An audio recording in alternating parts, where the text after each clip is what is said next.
Alcatel reached out to me and was like, hey, do you want to take a look at our IDOL 5? I was like, yes, of course, because this device here comes in at $200 at the time of this video. The one caveat to that is, however, is that it is exclusive to Cricket Wireless. So I want to talk about some specifications before we hop into actually testing the camera and the speakers and things like that. So it is 4G LTE compatible with Wi-Fi and has Bluetooth 4.0 and is chargeable by USB Type-C. That's a pretty nice addition. It doesn't have quick charge, but it does implement or actually utilize the USB Type-C interface. It has a 12 megapixel rear facing shooter that is capable of recording up to 1080p.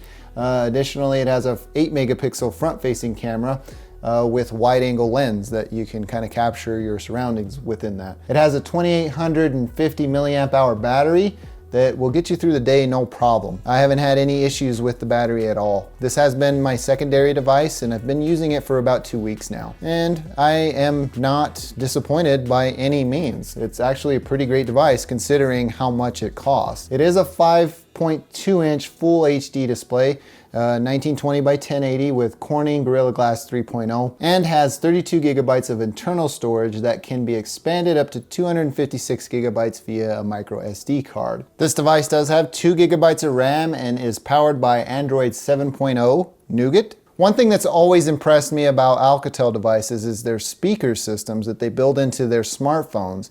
This handset itself has 2 front-facing speakers that allow the user to experience media in a more pleasant fashion.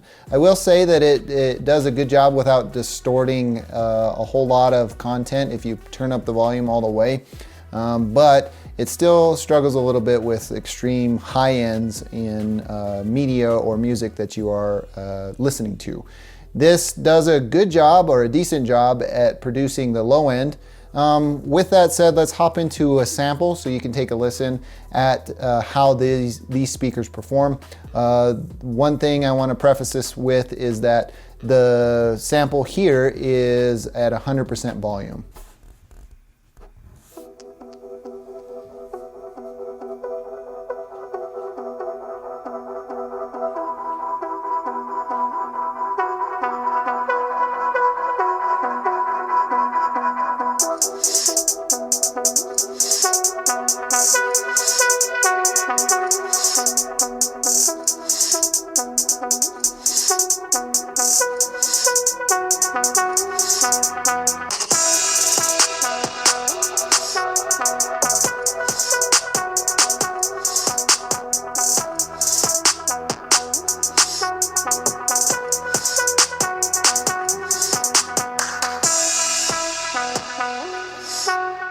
Now moving right along, let's talk about the cameras. They again it's a 12 megapixel rear facing shooter and an 8 megapixel front facing shooter. So with that said, let's not talk too much about technical specifications and hop into some samples. Let's go ahead and take a look at that now. All right, so here's a demonstration of the rear facing camera, all handheld because the 12 megapixel 1920 by 1080 sensor has electronic image stabilization built in. That means all of the image is being processed and stabilized within the smartphone itself. This gives me a good opportunity to kind of test how it handles dynamic range shifts.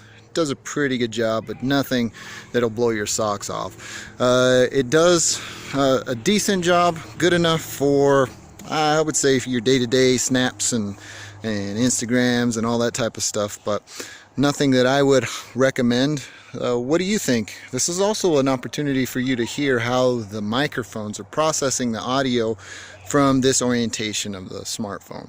Let me know what you think with a comment down below. And since we're testing cameras at this time, I want to test the 8 megapixel front facing shooter that is 1920 by 1080 as well.